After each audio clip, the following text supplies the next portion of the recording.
देखिए, कांग्रेस पार्टी के राष्ट्रीय अध्यक्ष श्री मल्लिकार्जुन खड़गे जी द्वारा दिया गया यह बयान कांग्रेस की उस सोची समझी रणनीति का हिस्सा है जो भारत तेरे टुकड़े होंगे इंशाअल्लाह का ख्वाब एक आस्तीन के अंदर लपेटकर साबित करना चाहते हैं।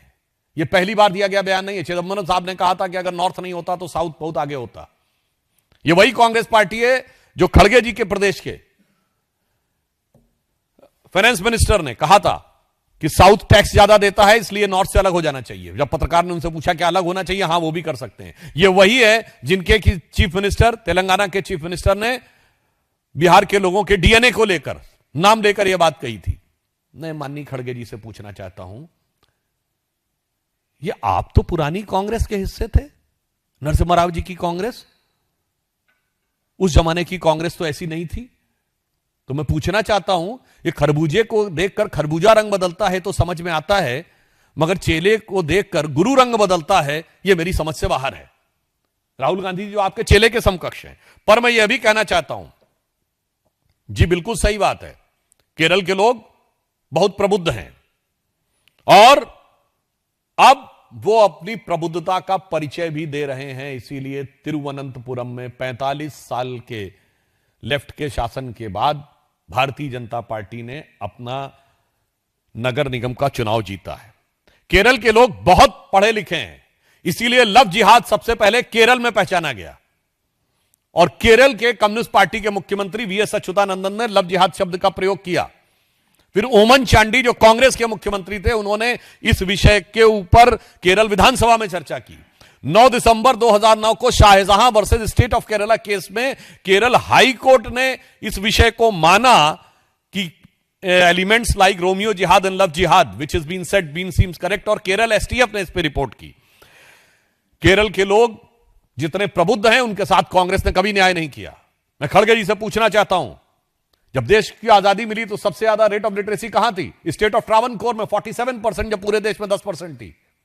फिर भी आपने कहा कि सारी शिक्षा दीक्षा कांग्रेस नहीं दी। मैं यह भी पूछना चाहता हूं खड़गे जी से कि न्यूटन से 250 साल पहले केरल स्कूल ऑफ मैथमेटिक्स ने कैलकुलस को खोजा, यह मैनचेस्टर यूनिवर्सिटी ने बनाया, यह मोदी जी की सरकार आने के बाद आपने आया। आपने तो कभी इसको सेलिब्रेट ही नहीं किया। मैं पूछना चाहता हूं कांग्रेस और कम्युनिस्टों से, कितनी बार आपने केरल के उस ज्ञान को सेलिब्रेट किया है? बिल्कुल, केरल से ही आदि शंकराचार्य निकले थे जिन्होंने संपूर्ण भारत में ज्ञान को स्थापित किया, मगर कभी भी कांग्रेस पार्टी ने उसको मान्यता नहीं दी या उसको वास्तविक सम्मान नहीं दिया। हां, उन्होंने किसको सम्मान दिया? तो मैं कहना चाहता हूं, केरल के लोग बहुत प्रबुद्ध हैं, मगर केरल के कांग्रेस और कम्युनिस्ट के जो नेतृत्व है वो बहुत खतरनाक है। मैं याद दिलाना चाहता हूं, 6 मार्च सन 2006 को केरल असेंबली का स्पेशल सेशन बुलाया गया। किस चीज के लिए? कि 1998 के कोयंबटूर हमलों के में का मुख्य आरोपी, जिस हमले में अडवाणी जी टारगेट थे और हमारे वर्तमान उपराष्ट्रपति उस समय बच गए थे चूंकि वो अडवाणी जी को रिसीव करने गए थे, वो जेल में बंद अब्दुल नसीर मदनी को छोड़ दिया जाए, इसके लिए केरल विधानसभा से प्रस्ताव पारित किया गया, सर्वसम्मत। All Congress, all communist, not even a single MLA opposed. अब केरल की जनता पूरी तरीके से इस चीज को समझ चुकी है और केरल की प्रतिभा और ज्ञान के साथ जो अन्याय कांग्रेस ने किया है उसका जवाब दिया जाएगा। और रही बात उत्तर भारतीय और गुजरातियों के विषय में, तो मैं विनम्रता से पूछना चाहता हूं कांग्रेस के नेतृत्व से, क्या महात्मा गांधी की बुद्धिमत्ता पर, वो तो गुजरात के थे, सरदार पटेल की बुद्धिमत्ता पर क्या कहना है?